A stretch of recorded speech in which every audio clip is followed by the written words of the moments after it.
கன்னி பெண்லாம் எப்படிங்க குழந்தையை பெற்றெடுக்க முடியும் அப்படிங்கிற கேள்வியை கிறிஸ்தவத்தை நம்பாதவங்க எதிர்த்தவர்கள் கேட்டுக்கொண்டிருந்தாங்க. இன்னைக்கு ஒரு குரூப் கிறிஸ்தவத்துக்குள்ளேயே உருவாயிருக்குது. அது யாரு அப்படின்னு உங்களுக்கே தெரியும். இவர்கள் எழுப்பக்கூடிய கேள்வி என்ன அப்படின்னா, அன்னை மரியா இயேசுவை ஈன்று எடுப்பது வரைக்கும் தான் கன்னியாக இருந்தார். அதற்கு பிறகு அவருக்கு மற்ற பிள்ளைகள் பிறந்தன. அவர்கள் இயேசுனுடைய சகோதரர்கள் என்று அழைக்கப்பட்டார்கள். உங்களுக்கு எல்லாம் தெரியாதாங்க? பைபிள்லாம் படிக்கிறது இல்லையா? போய் படிங்க அப்படின்னு சொல்லிட்டு நிறைய பேர் நம்ம கிட்ட இந்த நாட்கள்ல கேட்பது உண்டு. கடந்த காணொலியில கூட ஃபாதர் இயேசுவுக்கு சகோதரர்கள் இருந்தார்களா அப்படின்னு சொல்லிட்டு ஒரு சில பேர் கமெண்ட்ஸ்ல இருந்ததை என்னால வாசிக்க முடிந்தது. உண்மையிலேயே கத்தோலிக்க கிறிஸ்தவர்களுக்கு நன்றாக தெரியும், அன்னை கன்னிமரியா இப்பொழுதும் எப்பொழுதும் முப்பொழுதும் கன்னி நம் தாய் அன்னை மரியா அப்படின்னு சொல்லிட்டு. அனு மக்கள், இந்த காணொலியில ஏன் பிற சபையினர்கள் குறிப்பாக இப்போ அண்மையில பிரிந்தவர்கள் தான், தொடக்கத்துல பிரிந்த மார்ட்டின் லூத்தர், கால்வின், ஸ்விங்லி இவங்கெல்லாம் அன்னை மரியாவை கன்னி மரியாவாகத்தான் ஏற்றுக்கொண்டார்கள். யாரு? திருச்சபையை பிரித்து சென்ற மிகப்பெரிய ஸ்காலர் என்று இன்று பிரிவினை சபைகள் கொண்டாடி கொண்டிருக்கிற அவர்களுடைய தலைவர்களே அன்னை மரியாவை கன்னி மரியா என்றுதான் ஏற்றுக்கொண்டார்கள். ஆனா இன்னைக்கு புதுசா ஒரு ட்ரெண்ட் எதையாவது ஒன்று அட்டாக் பண்ணணும்ல அப்படிங்கிறதுக்காக ஒரு குரூப் அட்டாக் பண்ணிக்கிட்டு இருக்கிறாங்க. அது அன்னை மரியா அவங்க அட்டாக் பண்ணிக்கிட்டு இருக்கிறேன்னு நினைக்கிறாங்க. ஆனா உண்மையில அவர்கள் ஆண்டவர் இயேசு கிறிஸ்துவை நிந்தை அவமானத்திற்கு உள்ளாக்கி கொண்டிருக்கிறார்கள். மொத்தத்தில் கிறிஸ்தவர்களை இந்த கேள்விகளை எழுப்பி சாத்தானினுடைய வேலைகளை பார்த்து கிறிஸ்தவத்தை பிளவுபடுத்தி கொண்டிருக்கிறார்கள். அந்த பிளவுபடுத்துதலுக்கு ஒரு தெளிவு வேணும். அதை தான் இந்த காணொலியில பார்க்க போறோம். புதுசா நம்ம சேனலை பாக்குறீங்க, இல்ல இது வரைக்கும் சப்ஸ்கிரைப் பண்ணல அப்படின்னா கண்டிப்பா சப்ஸ்கிரைப் பண்ணிக்கோங்க. ஏன்னா நிறைய விவிலியம் குறித்து பல சந்தேகங்களுக்கு, பல குழப்பங்களுக்கு, பல பிரிவினைவாத சக்திகளுக்கு நம்ம முற்றுப்புள்ளி வைத்துக் கொண்டிருக்கிறோம், விளக்கங்களை கொடுத்து கொண்டிருக்கிறோம். சப்ஸ்கிரைப் பண்ணிட்டீங்களா? ஒரு லைக்கை தட்டிக்கிடுங்க. வாங்க இப்ப காணொலிக்குள்ள போகலாம். அன்பு மக்களே, இந்த காணொலியினுடைய முதல் பகுதியில இந்த பிரிவினை சபைகள் எல்லாரும் கிடையாது, நான் தான் முதல்லயே சொல்லிட்டேன், எல்லாரும் கிடையாது. ஒரு சில மேம்பட்ட மக்கள், அவர்கள் ஒரு சில இறை வார்த்தைகளை கொண்டு இந்த கேள்விகளை முன்வைக்கிறார்கள். அந்த இறை வார்த்தைகளை ஒருவேளை நீங்களே படித்தாலும் உங்களுக்கு அப்படித்தான் புரியும். சரியா? அந்த இறை வார்த்தைகளை நம்ம முதல்ல வாசிப்போம். அதன் பிறகு ஏன் இவர்கள் இப்படி பேசுகிறார்கள் அப்படிங்கிறதையும் பார்க்கணும். மூன்றாவதாக அதற்கான விளக்கங்கள், இதற்கு மேலும் கூடுதல் சேர்க்கக்கூடிய கத்தோலிக்க விளக்கங்களை நம்ம பார்க்க இருக்கிறோம். அதனால காணொலிக்கு கடைசி வரைக்கும் பாருங்க, அப்பதான் உங்களுக்கு புரியும். கொஞ்சம் நேரம் எடுத்தாலும் பரவாயில்ல, ஆண்டவருடைய காரியம் கொஞ்சம் பொறுமையா நிதானமா நீங்க கேட்கலாம் அப்படின்னு நினைக்கிறேன். முடிஞ்ச அளவுக்கு நான் ஷார்ட் அண்ட் தான் பண்றேன். ஏன்னா இதுல நிறைய விடயங்கள் இருக்குது. ஏறக்குறைய எதை ஒமிட் பண்ணணும், எதை சேர்க்கணும், விடணும் அப்படிங்கிறதே தெரியாத அளவுக்கு இதுல நிறைய காரியங்கள் இருக்குது. ஒருவேளை ஒரு போர்டும் ஒரு பென்சில் ஒரு பேனை என் கையில இருந்தா ரொம்ப அருமையா ஒரு வகுப்பு எடுக்கலாம் அப்படிங்கிற அளவுக்கு இதுல நிறைய காரியங்கள் இருக்கிறது. ஓகே, இப்ப நேரே அவங்களுடைய அந்த இறை வார்த்தைக்குள்ள போகலாம். எந்த இறை வார்த்தை இவர்கள் ஆதாரமாக எடுக்கிறார்கள் அப்படின்னா, முதல் இறை வார்த்தை மத்தேயு 13:55-56 இறை வார்த்தை வாசிப்போம். தமது சொந்த ஊருக்கு வந்து இயேசு போறாரு. அப்போ அங்க அவருடைய செயல்கள்லாம் பார்த்து விட்டு சுத்தி இருந்த மக்கள் சொல்றாங்க, 55வது வசனம், இவர் தச்சருடைய மகன் அல்லவா? இவருடைய தாய் மரியா என்பவர் தானே? யாக்கோபு, யோசேப்பு, சீமோன், யூதா ஆகியோர் இவருடைய சகோதரர் அல்லவா? இவர் சகோதரிகள் எல்லோரும் நம்மோடு இருக்கிறார்கள் அல்லவா? பின் இவருக்கு இவையெல்லாம் எங்கிருந்து வந்தன என்றார்கள். அப்போ ஒரு 4 பெயர்கள் கொடுக்கப்படுகிறது. என்ன பெயர்லாம்? யோசேப்பு, யாக்கோபு, சீமோன், யூதா. இவங்க 4 பேரும் இயேசுனுடைய சகோதரர்கள். மேலும் இவருக்கு சகோதரிகளும் இருந்தார்கள் அப்படின்னு சொல்லப்படுகிறது. எங்க விவிலியத்துல சொல்லப்படுகிறது. அப்ப இதை பார்த்த ஒரு சில மக்கள், இயல்பாகவே கேட்பவர்கள் இருக்கிறார்கள். ஆனா இத பிரச்சனையா உருவாக்கி நிறைய பேரை குழப்புகின்ற மக்கள் இருக்கிறார்கள். அது சாத்தானினுடைய தீய சக்திகள் தான், அப்படிதான் சொல்லணும். ஏன்னா சாத்தான் எங்க இருக்கிறதோ அங்கு குழப்பங்கள் பிறக்கும். குழப்பங்கள் எங்கு பிறக்கிறதோ அங்கு பிளவுகள், பிரச்சனைகள், சண்டைகள் பிறக்கும் அப்படிங்கிறத நம்ம தெரிஞ்சுக்கணும். அதனால நம்முடைய நோக்கம் இந்த குழப்பங்களுக்கு தெளிவு கொடுப்பது, சாத்தானுடைய சூழ்ச்சியை முறியடிப்பது அப்படிங்கிறது மட்டும்தான். இதுல யாரையும் நம்ம குறை சொல்றதுக்கு இல்ல அப்படிங்கிறத தெளிவுபடுத்திக்கிறேன். அப்ப இது ஒரு வசனம். இந்த வசனத்துக்கு விளக்கத்தை நம்ம பின்னாடி பார்ப்போம். இதே போல இன்னொரு வசனமும் இருக்குது. அது ரொம்ப முக்கியமான வசனம். அதையும் நம்ம இப்போ வாசிப்போம். 2வது வசனம் எங்க இருக்கு அப்படின்னா, மத்தேயு நற்செய்தி தான், 1வது பிரிவு 25வது இறைவார்த்தை. மரியா தம் மகனை பெற்றெடுக்கும் வரை யோசேப்பு அவரோடு கூடி வாழவில்லை. யோசேப்பு அம்மகனுக்கு இயேசு என்று பெயரிட்டார். இத ரொம்ப அப்படியே கடந்து போனோம்னா ஒரு பெரிய விடயமா தெரியாது. ஆனா கொஞ்சம் நுட்பமா பார்க்கிறோம் அப்படிங்கிற பெயர்ல பார்க்கிற ஆட்களுக்கு, குதர்க்கமா பார்க்கிற ஆட்களுக்கு கண்டிப்பா இதுல ஒரு வித்தியாசம் தெரியும். ஒருவேளை நான் திரும்ப வாசிக்கிறேன். மரியா தம் மகனை பெற்றெடுக்கும் வரை யோசேப்பு அவரோடு கூடி வாழவில்லை. அப்படித்தானே? இல்ல என்ன எழுதியிருக்கு? மரியா இயேசுவை பெற்றெடுக்கும் வரை யோசேப்பு கூட கூடி வாழல. அப்ப அதற்கு பிறகு கூடி வாழ்ந்தார் அப்படிங்கிறது பல தர்க்கம் பண்ணக்கூடிய நபர்களுடைய கேள்வியாக இருக்கிறது. இந்த 2 இறை வார்த்தை. இன்னொன்னு புதிய ஏற்பாட்டில் பவுலடியாரும் ஒரு இடத்துல சொல்வாரு. அது நிறைய பேர் கண்டுக்கிறது இல்லைன்னு நினைக்கிறேன். இந்த நான் சொல்றேன், ஏன்னா ஒரு சிலர் வந்து இங்கேயும் சொல்லியிருக்காங்க அப்படின்னு சொல்லி கமெண்ட்ல எழுதுறதுக்கு வாய்ப்பு உண்டு. அதனால நானே சொல்றேன். பவுலடியாரும் சொல்வார். அவர் என்ன சொல்வார் அப்படின்னா, இயேசுடைய சகோதரர் அப்படின்னு ஒரு வார்த்தையை சொல்வாரு. அதற்கு நம்ம ஏற்கனவே இதுக்கு முன்னாடி ஒரு வார்த்தை பார்த்தோம் இல்லையா, 4 பேர். அதே 4 பேர் தான் பவுலடியாரும் சொல்வாரு. இதற்கான விளக்கங்களை நம்ம இப்போ பார்க்கறதுக்கு முன்னாடி ஏன் இவர்கள் இப்படி பேசுகிறார்கள் அப்படிங்கிறத நம்ம நல்லா புரிந்து கொள்ளணும்.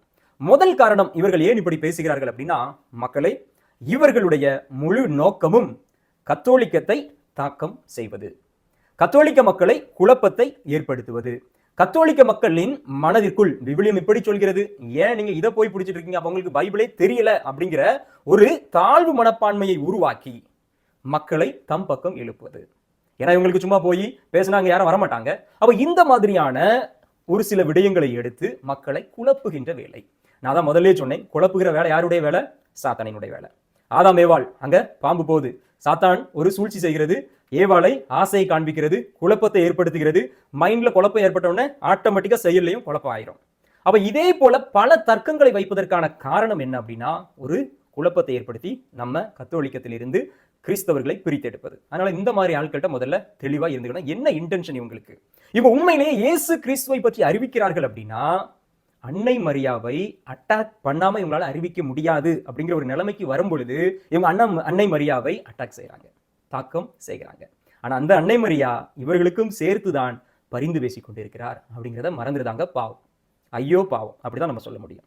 இரண்டாவது, இவர்கள் ஏன் இந்த அட்டாக் செய்கிறாங்க அல்லது தாக்கம் செய்கிறாங்க அப்படின்னா, நல்லா தெரிஞ்சுக்கணும், கத்தோலிக்க கிறிஸ்தவத்துல தான் கன்னித்தன்மை அல்லது செலிபசி அப்படின்னு நம்ம சொல்லுவோம். அருட்தந்தையர்கள் திருமணம் செய்யாமல் இருப்பது, கன்னியர்கள் திருமணம் செய்யாமல் இருப்பது, அப்படிதானே? வேற எங்கேயும் கிடையாது. பாஸ்டர்லாம் எல்லாரும் கல்யாணம் பண்ணிக்கிடுவாங்க, சந்தோஷமா குடும்ப குட்டியோடு இருந்துக்குவாங்க, அவங்களுக்கு அதனால எந்த பிரச்சனையும் இல்லை. ஆனா அவங்களுக்கு இந்த கன்னித்தன்மை அப்படிங்கிறதோ அல்லது த பவர் ஆஃப் வெர்ஜினிட்டி அல்லது செலிபசி அப்படிங்கிறதோ அவங்களுக்கு தெரிய வாய்ப்பு இல்லை.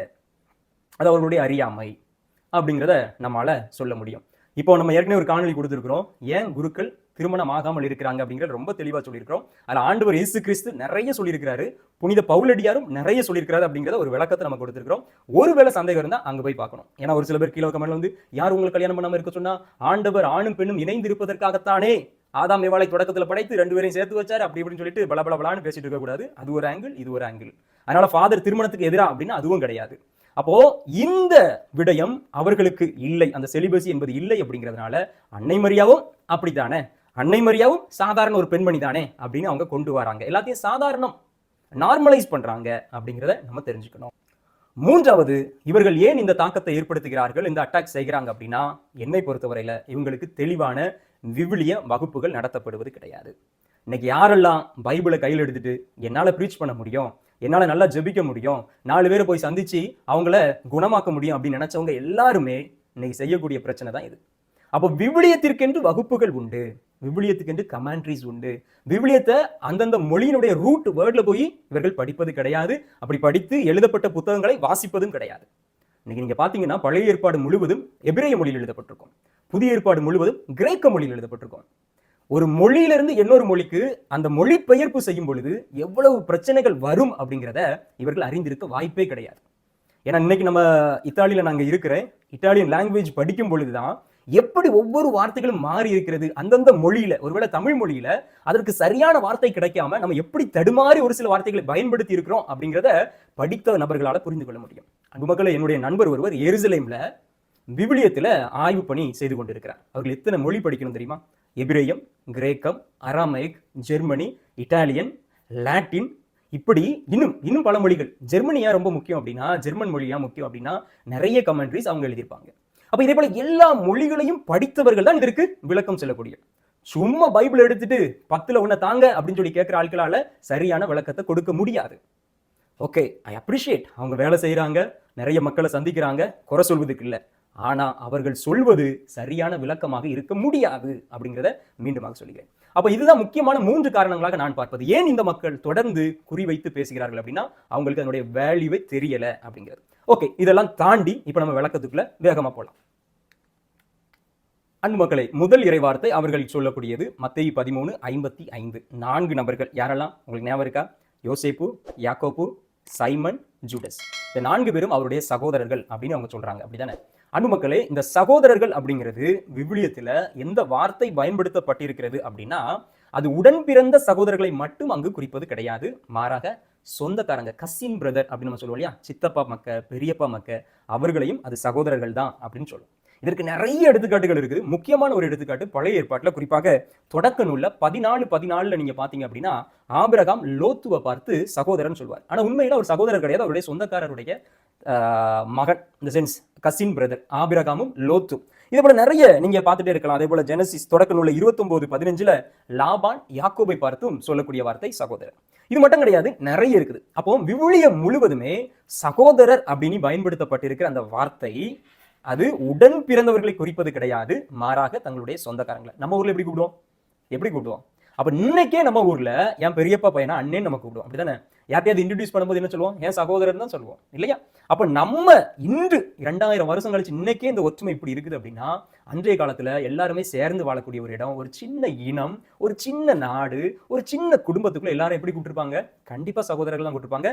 அதை தான் விவிலிய அறிஞர்கள் மிக தெளிவாக எடுத்து சொல்கிறார்கள். அன்பு மக்களே, பழைய ஏற்பாட்டுல இந்த பிரதர் அப்படின்னு சொல்லப்பட்டிருக்கிற அந்த எபிரேய வார்த்தை என்ன அப்படின்னா, ஆக், ACH உங்களுக்கு நான் கொடுக்குறேன். இதனுடைய பொருள் என்ன அப்படின்னா, லிட்ரல் பிரதர், அதாவது same parents. Half brother, half brother அப்படின்னா, இப்போ யூத மதத்தில் உங்களுக்கு நல்லா தெரிஞ்சிருக்கணும், ஆண்கள் ஒரு திருமணம் மட்டும் செய்ய மாட்டாங்க, 1-2க்கு மேல பண்ணுவாங்க, ஏறக்கூடிய நம்முடைய இஸ்லாமிய சகோதரர்கள் போல. அப்போ ஒரு மனைவிக்கு பிறந்த, அதாவது ஒரு கணவன் ஒரு மனைவிக்கு பிறந்த பிள்ளை இன்னொரு மனைவிக்கு அதே கணவனோடு பிறக்கிற இந்த பையனுக்கும் அவங்க ஆஃப் பிரதர் தான். எடுத்துக்காட்டுக்கு ஆபிரகாமுக்கு முதல் குழந்தை யாருக்கு பிறக்கும் அப்படின்னா, ஹாகார் அப்படிங்கிற அந்த பணிப்பெண்ணுக்கு தான் பிறக்கும். யாரு? இஸ்மாயில்.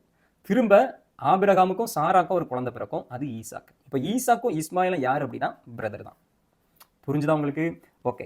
அப்போ இந்த பின்னணியில நம்ம நல்லா புரிஞ்சுக்கணும். அப்போ அந்த ஆக் அப்படிங்கிற அந்த வார்த்தை விவிலியத்தில் எங்கெல்லாம் பயன்படுத்தப்பட்டிருக்கிறதோ அப்போ எல்லாத்துக்கும் இதுதான் பொருள். எது? லிட்ரலா பிரதர் தான். ஒரே தகப்பனுக்கும் தாய்க்கும் பிறந்திருப்பாங்க. 2வது ஆஃப் பிரதர். 3வது க்ளோஸ் ரிலேட்டிவ். யார் மாதிரி அப்படின்னா கசின், அங்கிள் அல்லது நெஃப்யூ. அடுத்து even a fellow tribesman or ally. ஒருவேளை ரொம்ப சொந்தக்காரங்களை கூட, இப்போ நானும் எங்க பக்கத்து வீட்டில் ஒருத்தங்க இருக்கிறாங்க, அவங்க அப்பாவும் எங்க அப்பாவும் க்ளோஸ் ஃப்ரெண்ட்ஸ், அவங்களுக்கு அந்த பையனும் எனக்கு, அதாவது அவங்களுக்கு பிறக்கிற அந்த பையனும் நானும் பிரதரா தான் வளருவோம் அப்படின்னு சொல்லி எல்லாத்துக்குமே இந்த வார்த்தை தான் பயன்படுத்தப்பட்டிருக்கிறது. இதே போல கிரேக்க நியூ டெஸ்டமெண்ட் எடுத்துக்கிட்டோம் அப்படின்னா சேம் மீனிங் என்ன அப்படின்னா அதெல்ஃபோஸ். உங்களுக்கு நான் அந்த வார்த்தையை கொடுக்குறேன். இதுவும் ஏறக்குறைய சேம் தான். இதுல கூடுதலா ஃபெல்லோ பிலீவர்ஸ், அதாவது ஸ்பிரிச்சுவல் பிரதர்ஸ் அண்ட் சிஸ்டர். பவுலடியார் சொல்வார் சகோதர சகோதரிகள்னு சொல்லிட்டு. அதனால பவுலடியாருக்கு அங்க இருந்த எல்லா, இப்போ ரோமை கடிதம் எழுதுறாரு அப்படின்னா ரோமன்ஸ்ல இருக்கிற எல்லா சகோதர சகோதரிகள், அது கொரிந்தியர்ல இருக்கிற எல்லா சகோதர சகோதரிகளும் பவுலடியாரோட பிறந்தவங்களா? அப்படிதான் இங்க இவங்க சொல்ற அந்த தர்க்கம் இருக்கிறது. அப்ப அதை நல்லா தெரிஞ்சுக்கணும். இந்த வார்த்தையை கொண்டு நீங்க தவறாக புரிந்து கொள்ளக்கூடாது. இப்போ இதே தான் பவுலடியார் சொல்ற இயேசுனுடைய சகோதரர்களும். அப்போ இந்த 4 பேருக்கு என்னென்ன செஞ்சாங்க அப்படிங்கிறதும் வரலாறுல இருக்கிறது. வரலாற்று அறிஞர்கள் எழுதியிருக்கிறாங்க. அதை நம்ம இந்த காணொலியில் பேசணும் அப்படின்னா போவோம். இன்னும் ஒரு மணி நேரத்துக்கு நான் ப்ரிப்பேர் பண்ணேன். ஆனால் இன்னைக்கு உங்களுக்கு அது கிடையாது, கட் ஷார்ட் பண்ணியாச்சு. இப்போ நம்ம அடுத்த வாரத்துக்குள்ள போகலாம். மத்தேயு நற்செய்தி 1:25 என்ன சொல்றாங்க? மரியாத்தா மகனை பெற்றெடுக்கும் வரை யோசேப்பு அவரோடு கூடி வாழவில்லை. நல்லா கவனிச்சிங்க அப்படின்னா அன்பு மக்களே, இதுல ரொம்ப தெளிவா ஒரு விடயம் நமக்கு சொல்லப்பட்டிருக்கிறது. அவங்க சேர்ந்து வாழவில்லை அப்படின்னு சொல்லப்படுற அந்த விடயம் எதற்காக அப்படின்னா, அதற்கு முன்னாடி உள்ள வசனங்கள்லாம் நீங்க படிக்கணும். அதுக்கு முன்னாடி உள்ள வசனத்துல ஆண்டவர் பிறப்பதற்கு முன்பாக கபிரியேல் தூதர் வந்து சொல்றாரு, நீ ஒரு மகனை பெற்றெடுக்க போறா அப்படின்னு சொன்னா அவங்க என்ன சொல்லுவாங்க? நான் கன்னி ஆயிற்றே, இது எப்படி நடக்கும் அப்படின்னு சொல்லி.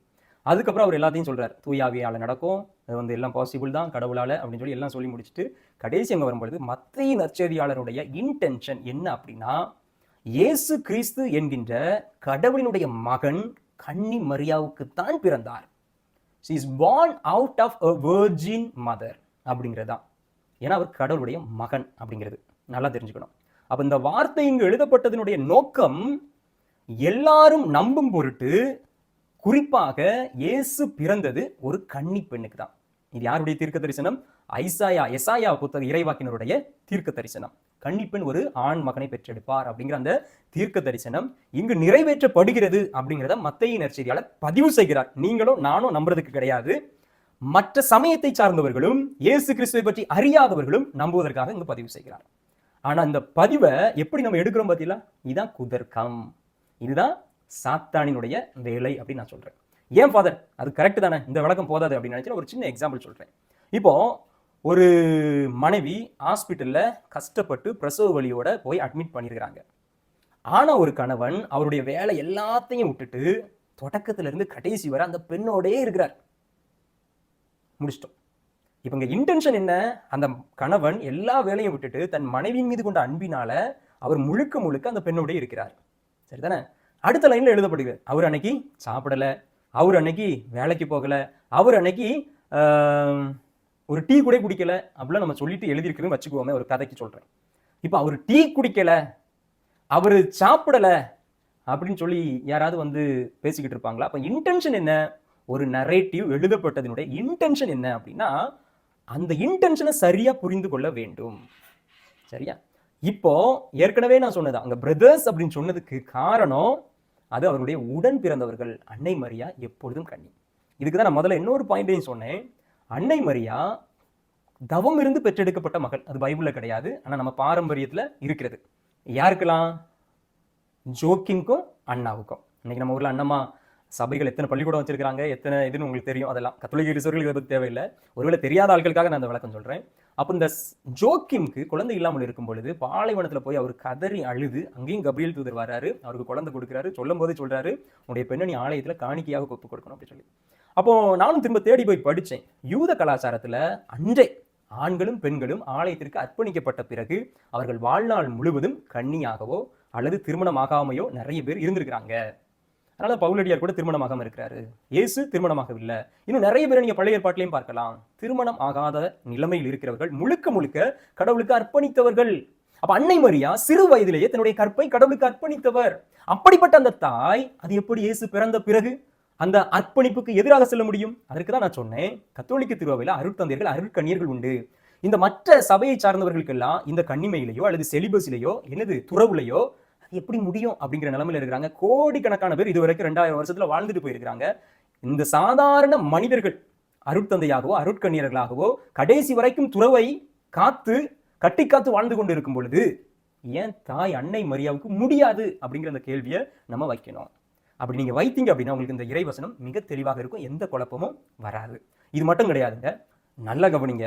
அன்னை மரியா புதிய ஏற்பாட்டினுடைய புதிய ஏவாள் மட்டும் கிடையாது, புதிய உடன்படிக்கை பெட்டகம்.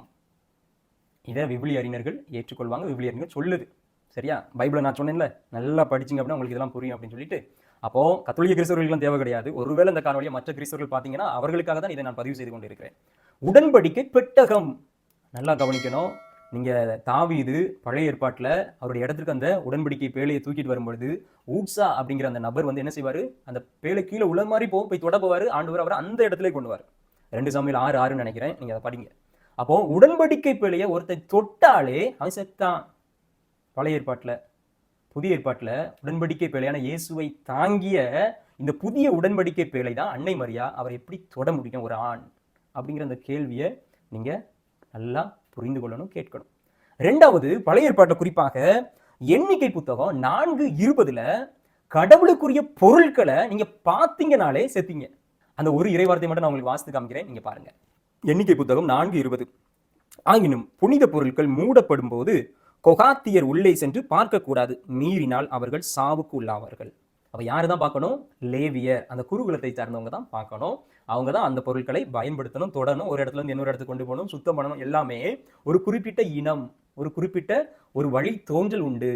இந்த வழித்தோன்றல் எல்லாவற்றையும் தான் பார்த்து ஆண்டவர் இயேசு கிறிஸ்து இந்த பெண்ணிடம் பிறக்க வேண்டும் அப்படின்னு சொல்லி அன்னை மரியாவை ரேண்டமா சூஸ் பண்ணிட்டாங்கன்னு நினைக்கிறீங்களா? நிறைய பேர் இன்னைக்கு அப்படி நினைச்சிட்டு இருக்காங்கன்னு நினைக்கிறேன். அன்னை மரியாவை ஒரு ஏதோ ஒரு அப்படியே செலக்ட் பண்ணிட்டு போயிட்டோம். கடவுளை காத்திருந்தார். எப்படிப்பட்ட பெண்ணுக்கு, எப்படிப்பட்ட பெண்ணினுடைய வயிற்றில் என் மகன் பெற வேண்டும் அப்படிங்கிறதுக்காக கடவுளை காத்திருந்தார். அப்ப அப்படிப்பட்ட அன்னை மரியாவை தான் நல்லா கவனிச்சுக்கிடுங்க. பைபிள தொடக்கத்துல இருந்து கடைசி வரைக்கும் எத்தனையோ இறை தூதர்கள் வருவாங்க. ஒரு இடத்துல கூட அந்த மனிதர்களை அவர்கள் சந்திக்கும் பொழுது, வானதூதர்கள் சந்திக்கும் பொழுது அவர்கள் பாராட்டியது கிடையாது. வருவாங்க, எப்பா உனக்கு ஒரு வார்னிங், இல்லைன்னா வருவாங்க அவங்க சொல்லக்கூடிய செய்தியை செஞ்சுட்டு போயிட்டே இருப்பாங்க. மெசேஞ்சர்ஸ் ஆஃப் காட், இறை தூதர்கள். ஆனா இந்த அன்னை மரியாவை, என்னுடைய தாயை, நம்முடைய தாயை சந்திக்கும் பொழுது மட்டும்தான் கபிரியேல் தூதர் என்ன சொல்றாரு? வாழ்த்துறார். அருள் நிறைந்த மரியே வாழ்க என்று வாழ்த்துகிறார். அப்போ மொத்த உலகமும் மொத்த படைப்பும் இந்த தாய்க்காக காத்திருந்தது. அப்படிப்பட்ட அந்த தாயை நீங்கள் இன்னைக்கு என்ன பண்ணிக்கிட்டு இருக்கிறீங்க அப்படின்னு சொல்லி நல்லா கவனிச்சுக்கிடுங்க. நல்லா கவனிச்சுக்கிடுங்க. அன்பு மக்களே, இன்னைக்கு இதற்கான விளக்கம் போதும் அப்படின்னு நினைக்கிறேன். I am little emotional. Okay, அதனால இந்த தாய் முப்பொழுதும் கண்ணி, நேற்று இன்று என்றும் கண்ணி. இதுதான் தொடக்க திருச்சபையில் உள்ள எல்லா புனிதர்களும் சொல்லியிருக்கிறாங்க, திருவை தந்தையர்கள் சொல்லியிருக்கிறாங்க. எப்பா நான் யாருக்குன்னு சொன்னதுதான். உங்க மார்ட்டின் லூத்தர், ஸ்விங்லி, கால்வின் எல்லாருமே அன்னை மரியாவை கன்னி மரியான்னு சொல்லியிருக்காங்க. போய் நெட்ல தயவு செஞ்சு போய் தேடுங்க. நீங்களா எதையாவது சொல்லிக்கிட்டு இருக்காதுங்க, மக்களை குழப்பாதுங்க. இன்னும் ஒரு முக்கியமான விடயம் மக்களே, அது என்ன தெரியுமா? ஆண்டவர் இயேசு கிறிஸ்து அதை சொல்றார். அது நமக்கு தெளிவாக புலப்படுகிறது. எங்க அப்படின்னா கல்வாரி மலையில சிலுவையில தொங்கிட்டு இருக்காரு. கடைசி நேரம் அவருடைய அந்த உயில், அவருடைய விருப்பத்தை வெளிப்படுத்தணும்.